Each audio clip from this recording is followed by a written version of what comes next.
আচ্ছা আচ্ছা আরেকটা জিনিস ধরেন, বাংলাদেশে কোনদিন আপনি চিন্তা করেছেন গুম বিরোধী আন্তর্জাতিক কনভেনশন আমরা সাইন করবো?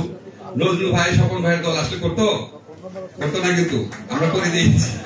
গুম বিরোধী কেউ করবে না, জামাতও করবে না, কেউ করবে না, আমরা কিন্তু করে দিয়েছি। আমরা কিন্তু গুম গঠনের কমিশন গঠন করে দিয়েছি, আগে কখনো হয় নাই। তুলি কমিশনে কাদের ভ্যালিডিটি প্রশ্ন করেছেন, তুলি একটা কথা বলেছেন ইন্টারেস্টিং, তুলি কিন্তু আমার বোনের মতো। আমরা রাজপথে বহুবার একসঙ্গে থেকেছি। এই সরকারে আসার সময় তুলির প্রোগ্রামে যাই নাই, কিন্তু এর আগে কোনোদিন যাই না, এটা তুলি বলতে পারবে না। একজন গেলেও আমি গিয়েছি। এখন তুলি যখন বলছিল, বলার সময় একটা কথা বললো যে গুম যারা করছে তাদের তদন্ত পুলিশ করতে পারবে, ভ্যালিড কোশ্চেন। তুলিকে সামনে রেখে আমি প্রশ্ন করি, এই জন্য গুম কমিশনে সাবেক আর্মি অফিসার রাখার প্রস্তাব করা হয়েছিল, আর্মি অফিসার রাখা হয়েছিল। আর্মি অফিসারকে প্রশ্ন করতে পারবে। আর্মি অফিসার তো সবাই আর গুমের সাথে জড়িত ছিল না, সেটা সাবেক যারা গত আমাদের নির্যাতিত বা চাকরিচ্যুত হয়েছে। সাথে সাথে তুলি নিজেই কি ছুটে আসে নাই স্বরাষ্ট্র মন্ত্রণালয়, স্যার আর্মি অফিসার রাখা যাবে না? আসলে তুলি আসলে না, মাথা নাড়ছে, দেখেন বাদ দেওয়া হয়েছে। তা আমি কি করবো বলে? পুলিশকে দিয়ে তদন্ত করাতে কাকে দিয়ে করাবো?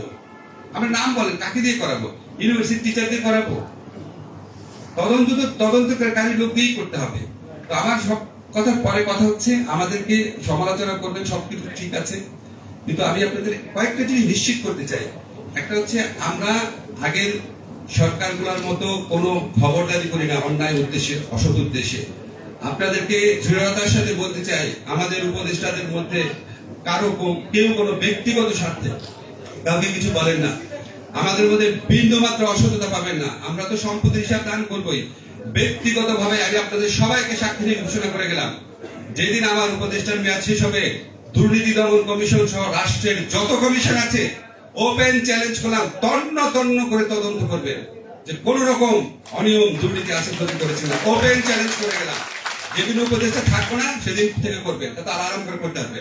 আপনারা সিটিজেনরাও মানে গুজবের মতো না, গুজব ভাঙার ওর থেকে এত টাকা সেরকম না, আপনারাও তদন্ত করে দেবেন। শুধু আমার না, আমার মানে সব উপদেষ্টাই করে দেখেন। এটা আছে। আর হচ্ছে আমরা অনেক কাজ করি। দেখেন একটা এক্সাম্পল, এগুলো বলা ঠিক না, তারপরও আপনাদের মনে হতে পারে যে আগের মন্ত্রীদের তো দেখেছিলেন, একজন মন্ত্রী ছিলেন, উনি 15 দিনে একবার সেক্রেটারিয়েট যেতেন। কালকে শুক্রবার ছিল না, কালকে প্রধান উপদেষ্টার নেতৃত্বে আমরা 4 ঘন্টা মিটিং করেছি। 4 ঘন্টা মিটিং করছি শুক্রবার দিন। আমাদের একজন উপদেষ্টা আছে, আমার বলা ঠিক কথা, নাম উল্লেখ করে বলছি, আদিলুর রহমান খান। উনি 24 ঘন্টা 7 দিন কাজ করেন। ওনার বাচ্চার বিয়ে, ওনার বড় ছেলের বিয়ে, তার 2 ঘন্টা আগে মিটিং এ ছিলেন। গতকাল মিটিং এ 2 ঘন্টা আগের মিটিং এ উনি ছিলেন। আমরা চেষ্টা করি, আমরা সৎ থাকি, আমরা জানার চেষ্টা করি, কিন্তু আমাদের তো অযোগ্যতা আছে, অভিজ্ঞতার ঘাটতি আছে, আমাদের অযোগ্যতা থাকতে পারে। হতে পারে যে আমাদের চেয়ে অনেক যোগ্য লোক উপদেষ্টা পরিষদে আসে নাই, হতে পারে এটা, কিন্তু আমাদের চেষ্টার কোনো ঘাটতি নেই। আমাদেরকে সমালোচনা করবে, কিন্তু শেখ হাসিনা সরকারকে যেভাবে সমালোচনা করতে ওইভাবে করেন না, তো মায়া নিয়ে করেন। ধন্যবাদ।